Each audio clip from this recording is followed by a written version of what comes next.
Assalamualaikum warahmatullahi wabarakatuh. Waalaikumsalam warahmatullahi wabarakatuh. Alhamdulillah kita ucapkan kepada Allah Subhanahu wa taala yang telah memberikan kita kenikmatan iman, kenikmatan hidup sehingga kita masih diberikan kesehatan pada hari ini. Lalu selawat beriringan salam mari kita sampaikan kepada Nabi besar Muhammad sallallahu alaihi wasallam dengan mengucapkan Allahumma sholli ala Muhammad wa ala ali Muhammad. Teman-teman media, teman-teman online, izinkan saya memperkenalkan diri. Saya Randi Wahyurianda dari Universitas Islam Indonesia akan menginterview salah satu sahabat saya yang ada di Kairo. Kebetulan beliau ini menempuh pendidikan di Universitas Al-Azhar. Nah, itu ada di Kairo, Mesir. Dan beliau ini merupakan mahasiswa internasional dari Indonesia, tepatnya di Kota Duri, itu kampung saya sendiri yang ada di Provinsi Riau. Nah, nama lengkap dari beliau ini adalah Muhammad Saki Norian, dan beliau menempuh pendidikan di Universitas Kairo Al-Azhar Mesir, jurusan Usuluddin.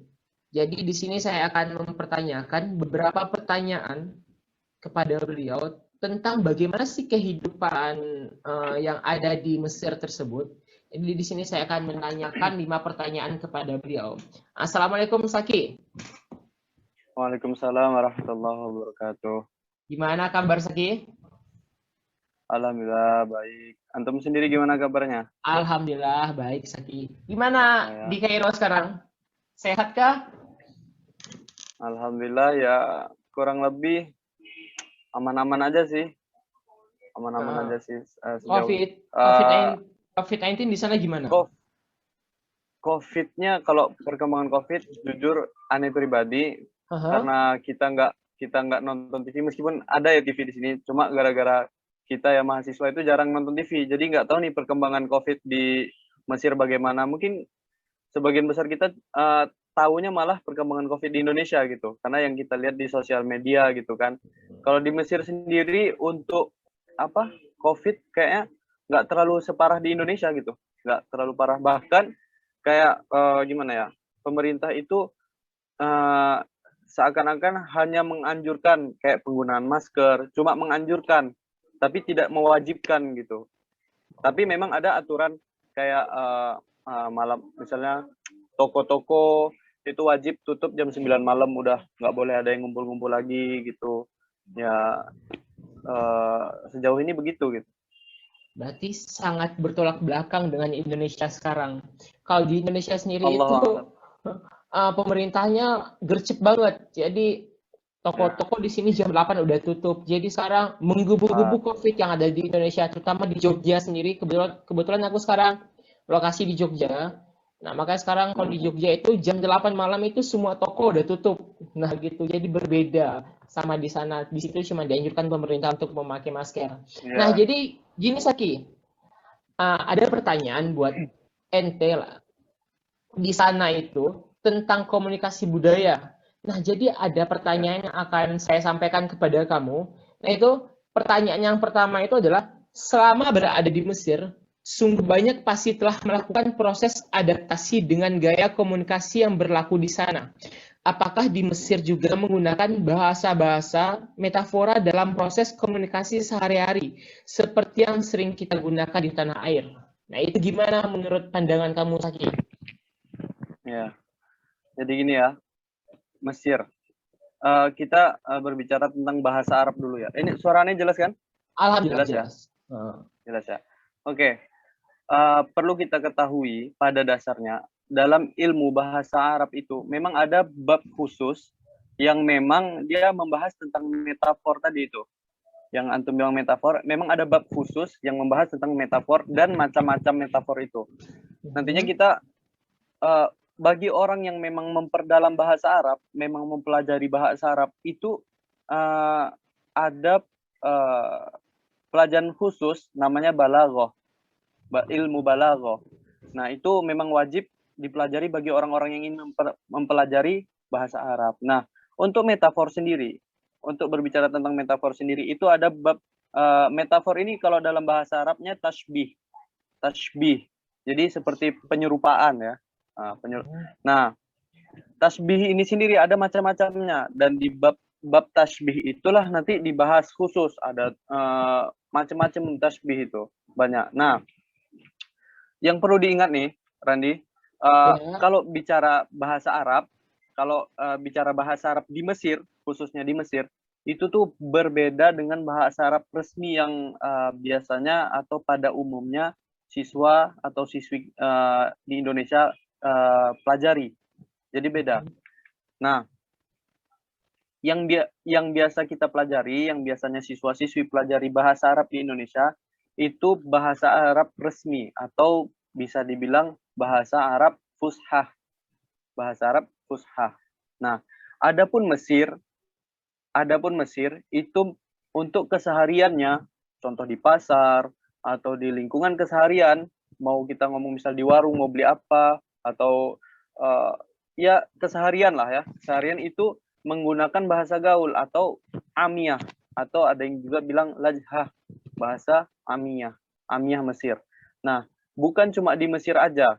Yang perlu kita tahu bahwa bahasa amiyah ini khusus untuk negara-negara Arab Timur Tengah.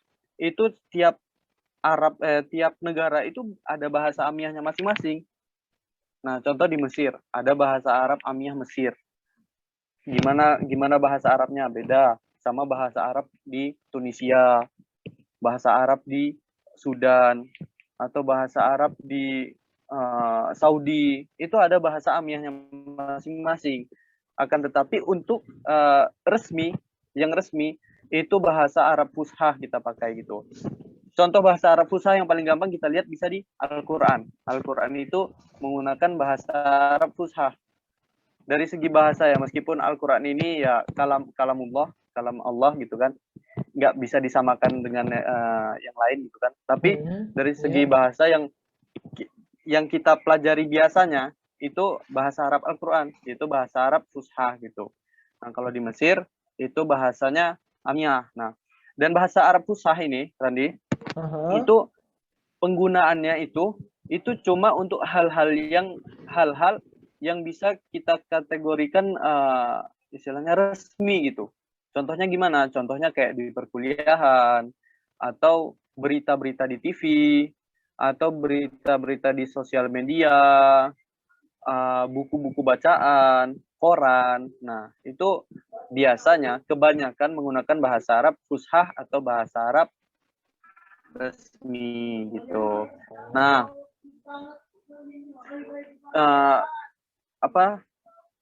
berarti itu tadi yang kalau antum tanya apakah ada penggunaan metar gimana? Berarti tasbih itu penyerupaan gitu ya? Tasbih. Ya, nah tasbih, metafor itu tasbih atau penyerupaan. Nah, antum tadi tanya apakah pakai nggak orang Mesir itu pakai nggak sih metafor itu di bahasa kesehariannya? Apa namanya? Kalau aneh lihat, aneh pribadi, aneh nggak tahu nih orang-orang yang udah lama di Mesir ya. Tapi bahasa amiyah itu yang nggak jauh-jauh ya kembalinya ke bahasa Arab gitu. Emang bahasa Arab, cuma dari segi kayak susunan kalimatnya atau aturan-aturannya itu bahasa amiyah itu kurang dipakai gitu.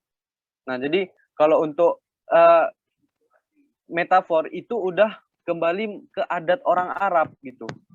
Dari sononya emang orang Arab emang dikenal dengan suka tasbih gitu, suka menggunakan metafor. Contohnya kalau yang bahasa amiyah yang pernah aneh alamin sendiri itu ada orang Mesir itu bilang gini, nawartuna. Jadi kalau kita misalnya datang ke suatu daerah, kemudian orang ahlul daerahnya itu orang apa namanya? Orang asli sana. Orang yang di daerah itu, ya orang asli sana itu seneng dengan kedatangan kita, atau ya seneng lah gitu kan. Nanti pas kita mau pergi, nanti dia bilang nawartuna gitu. Nawartuna itu kalau kita bahasakan itu seperti kamu memberikan cahaya kepada kami gitu. Tapi secara adatnya itu dimaknakan kami bahagia dengan kedatanganmu gitu. Oh, jadi begitu. kita Ya, nanti itu dari segi bahasa Arab Mesirnya, dari bahasa Arab Mesirnya. Ada juga kalau di sini kalau selamat pagi itu, misalnya kita jalan-jalan pagi ketemu sama bapak-bapak, misalnya sobahul ful, kalau bahasa Inggrisnya good morning atau selamat pagi gitu. Di sini kalau bahasa Arab resminya sobahul khair gitu kan. Tapi kalau di sini pakai sobahul ful. Ful itu sejenis makanan di sini, makanan pokok yang ada di Mesir gitu, full. Jadi pakainya sobahul ful. Gitu. Sobahul kul itu berarti istilahnya sama juga dengan selamat pagi gitu. Selamat pagi ya. Oh. Orang pakai sobahul ful untuk selamat pagi gitu. Tapi dalam bahasa Padahal Arab full itu resmi. sendiri. Tapi dalam bahasa Arab Ya, resminya berbeda gitu kan? Bukan itu. iya beda. Jadi kalau menggunakan metafor ini kembali ke adat orang Arab, emang suka menyerupakan gitu. Oke. Jadi begitu ya Saki. Iya. Jadi intinya itu adat mereka itu tidak bisa disandingkan dengan bahasa Arab asli di sana, benarkah? Bisa dikatakan Gimana? seperti itu. Berarti seperti misal selamat pagi tadi itu, adat mereka itu tidak bisa disandingkan dengan bahasa Arab resmi. Mereka punya bahasa sendiri sesuai adatnya sendiri gitu. Ya. Jadi kalau yang aneh maksud tadi, adatnya orang Mesir itu memang kalau kita berbicara tentang metafor itu penyerupaan ya. Emang orang Arab itu kalau mau bahasa amiyah, mau bahasa resmi, itu memang ada kayak istilahnya penggunaan metafor itu sendiri ada gitu. Cuma berbedanya dari bahasanya gitu. Berbeda kalau misalnya dari bahasa resminya itu misalnya antakal asad, kamu seperti singa. Itu dimaksudkan kamu itu beraninya seperti singa gitu. Bukan beraninya bukan mukanya atau apanya gitu kan. Nah, seperti itu. Berarti kita lanjut ke pertanyaan kedua. Bercandanya orang Mesir itu gimana dalam berkomunikasi dan apa bedanya dengan candaan orang Indonesia? Gimana itu menurut pandangan Anda Saki? Saki. Oke. Kalau bercanda ya. Oke. Nah, bercandanya orang Mesir. Kalau yang aneh perhatikan, ya sejauh ini aneh selama aneh di Mesir ini, orang Mesir itu lebih suka memuji dan suka mendoakan satu sama lain. Paham kan? Jadi lebih suka dan kalau ada orang yang misalnya perbuatannya kurang bisa diterima gitu kan. Itu kalau misalnya orang yang istilahnya pintar ngomong itu bisa dia ngomong sindiran gitu. Lebih menggunakan sindiran gitu. Istilah kalau bahasa Indonesianya rumahnya kayak kapal pecah ya, gini. Pakai sindiran gitu. Nah, dan kalau misalnya ada juga yang kalau kita bercanda dan itu memang kelewatan batas atau ya tidak sesuai adat yang biasanya bisa diterima sama masyarakat, itu mereka nggak segan-segan untuk mengingatkan gitu. Contohnya pengalaman aneh pribadi, aneh pernah jalan di satu tempat itu ada, mohon maaf ya, ada anjing kawin. Nah, di situ aneh sama teman-teman itu kan langsung kalau ya kan lucu aja ya gitu ngeliatnya di tepi jalan ada anjing kawin gitu. Terus ada beberapa teman aneh yang ngetawain itu anjing gitu. Terus orang Mesir, ada satu orang Mesir yang ngingetin kita tuh, haram alaik gitu. Nggak boleh kamu gitu katanya. Kamu nggak boleh gitu. Haram alaik gitu. Haram bagi kamu gitu, ngetawain gini. Jadi nggak segan-segan mengingatkan gitu. Untuk sebagian besar yang lain sih lebih orang Mesir ini kebanyakan lebih sering saling mendoakan sih sebenarnya. Saling mendoakan misalnya assalamualaikum ya ammu, waalaikumsalam, Allah barik fik. Saling mendoakan tuh. Jadi kita harus, misal kita doain, kita harus doain balik. Jangan kita bilang amin doang gitu. Ya Allah barik fik atau barakallahu fik, amin, jangan gitu. Jadi kita harus usaha coba ngedoain juga gitu, jadi saling mendoakan itu kuat. Oh, berarti jadi intinya orang-orang Mesir itu sering memuji dan sering menasehati, tapi kalau dalam masalah Iya, candaan orang-orang Mesir itu sering sindir-menyindir tapi dalam bahasa halus gitu ya mungkin Saki. ya. Oke. Oke, pertanyaan ketiga. Bagaimana kesan awal kamu dengan gaya komunikasi orang-orang yang ada di Mesir? Oke. Kesan pertama kali aneh, khususnya pas aneh sampai di Mesir, itu kan langsung ngelihat gimana cara komunikasinya gitu. Yang selama ini aneh pelajari di pondok pesantren bahasa Arab kan komunikasinya komunikasi dengan cara orang Indonesia tapi pakai bahasa Arab gitu kan. Beda dengan orang Arab di mana adatnya cara komunikasinya gitu kan. Nah, kalau pertama kali yang aneh lihat khususnya di Mesir nih, aneh nggak tahu kalau di Saudi seperti apa. Kalau di Mesir itu mereka itu lebih barbar gitu. Komunikasinya lebih to the point gitu. Jadi bisa dibilang lebih ekspresif. Jadi kalau kalau misalnya dia muji sambil senyum gitu, misalnya Masya Allah Randy, kamu tampan sekali gini sambil senyum, mendoakan gini gini gini. Tapi kalau marah itu bisa sampai mukul atau sampai banting barang itu. Emang barbar di sini. Ya Tapi gitu. Jadi lebih lebih ekspresif cara komunikasinya itu. Bisa tangannya sambil main gitu. Uh, Allah, pokoknya gini-gini. Wah, kalau ente lihat di masjid-masjid lagi doa itu ada yang gini. Pokoknya lebih ekspresif untuk segi komunikasi gitu. berarti kalau orang Mesir itu ya, tidak begitu. Barbar Lebih to banget, the point. halus banget Ya, gitu. Ya, iya. oke. Mau itu laki-laki, perempuan, anak-anak itu semua berani seperti itu. Oke. Kebanyakan. Oke, Saki, pertanyaan keempat. Apakah di Mesir mempunyai bahasa gaul seperti yang ada di Indonesia? Nah, ini sangat menarik mungkin Saki. Apakah di Mesir punya bahasa gaul? Bahasa gaul. Aneh mau tanya nih, bahasa gaul yang di Indonesia itu contohnya seperti apa tuh?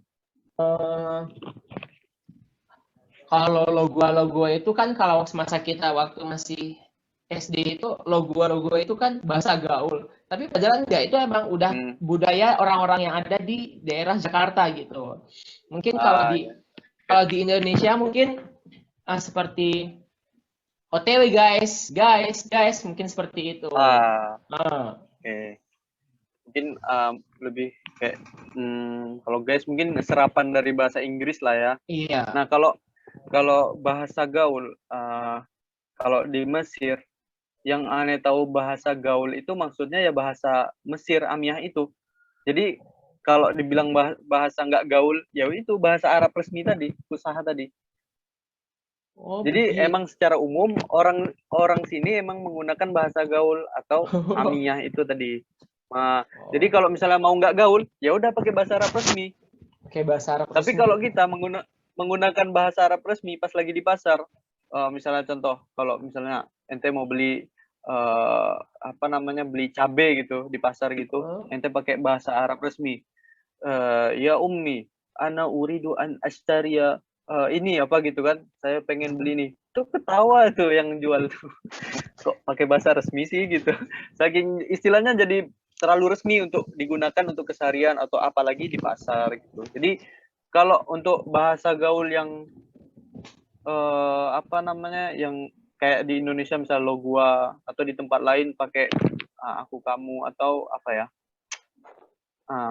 Aden apa bahasa daerah itu aneh Aden aneh bahasa Minang. pribadi bahasa Minang. Nah, kalau yang aneh tahu, kalau sepengetahuan aneh juga belum lama juga di sini dan belum berkeliling Mesir dengan itu mungkin di tiap daerah itu yang membedakan mungkin logatnya dan cara ngomong gimana ya?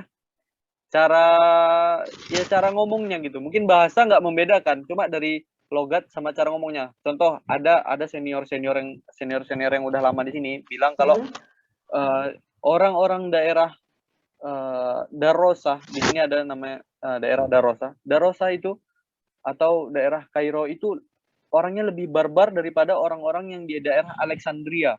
Orang Alexandria itu lebih lembut, lebih bisa kayak ya kurang apa namanya? Kalau orang-orang Kairo itu lebih karena mungkin perkotaan, jadi mungkin sering ngomong kasar, keras gitu. Kalau orang Alexandria itu bisa bisa dibilang bisa lebih bisa kita terima gitu candaannya, komunikasinya gitu.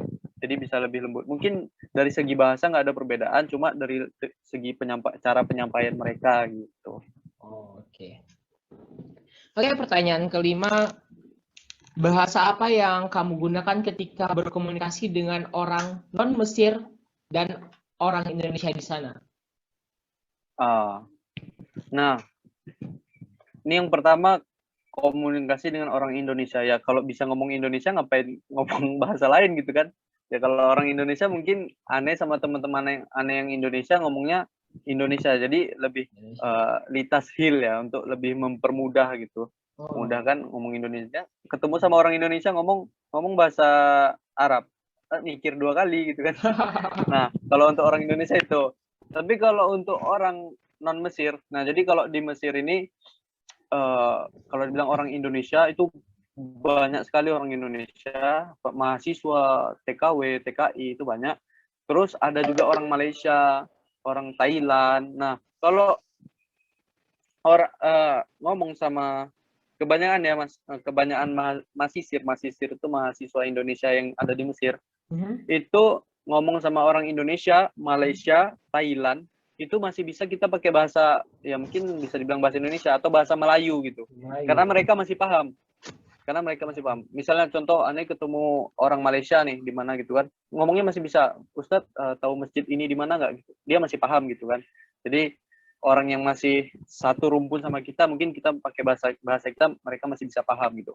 Terus untuk orang-orang yang non Mesir, contoh kayak orang-orang di sini ada orang Kazakhstan, ada orang India, ada orang Turki, dan negara-negara lain yang kebanyakan mereka sekolah di sini.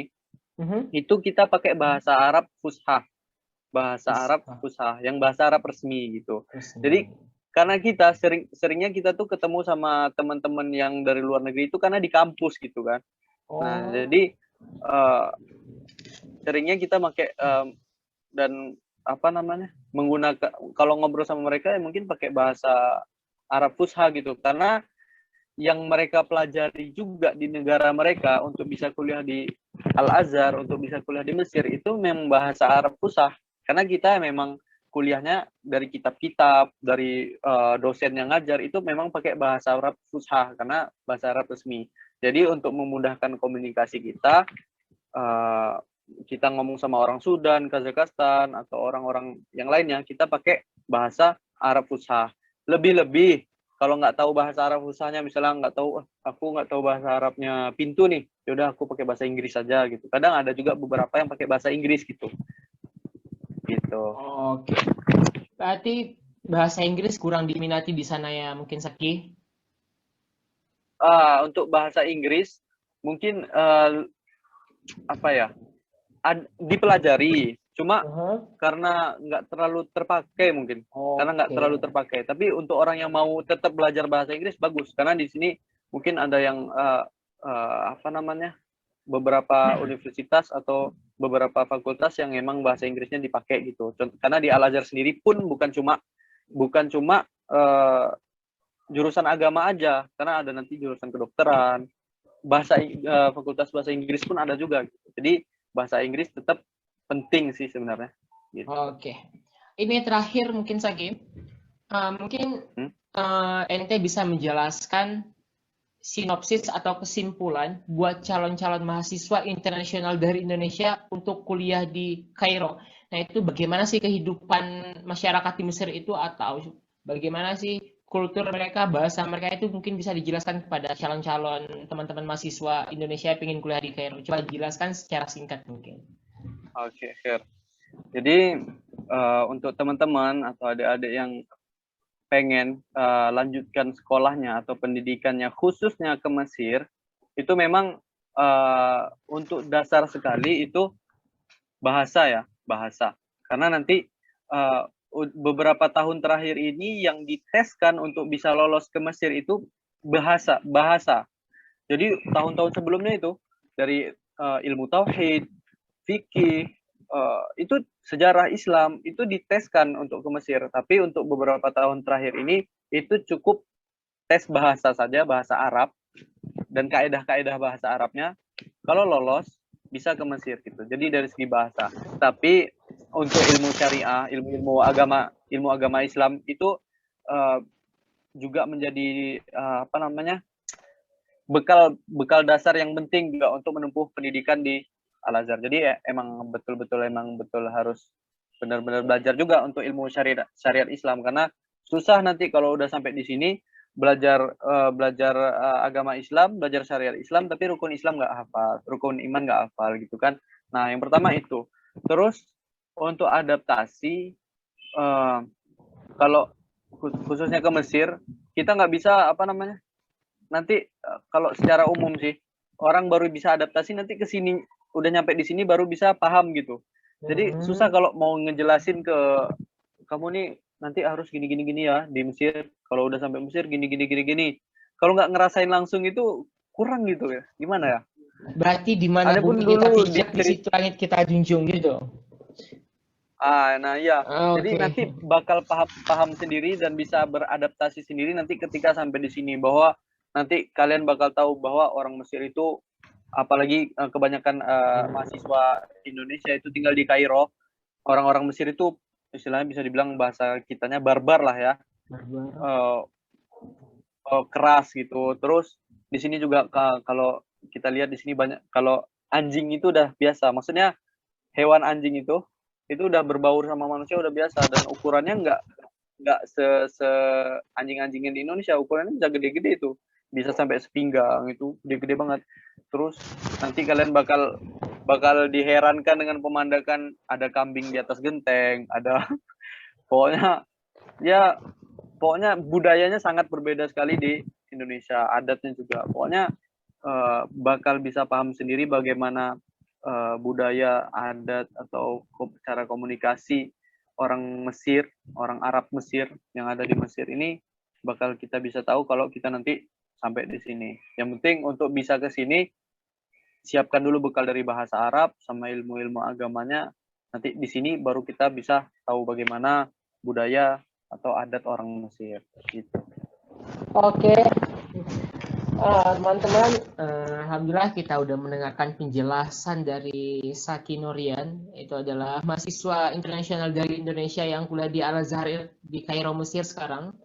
Nah, beliau ini saya perkenalkan, beliau merupakan salah satu sahabat saya dari SMP hingga sekarang. Nah, jadi beliau merupakan salah satu pelajar berprestasi dulu di sekolah. Nah, gitu. Amin. Nah, teman-teman, mungkin segitu aja. Semoga bermanfaat bagi teman-teman semua. Bisa dipergunakan ilmu yang diberikan oleh saudara kita Saki. Semoga teman-teman semua yang berkeinginan kuliah di Kairo, Mesir dapat tercapai keinginannya. Amin ya rabbal alamin. Terima kasih teman-teman. Assalamualaikum warahmatullahi wabarakatuh. Waalaikumsalam warahmatullahi wabarakatuh.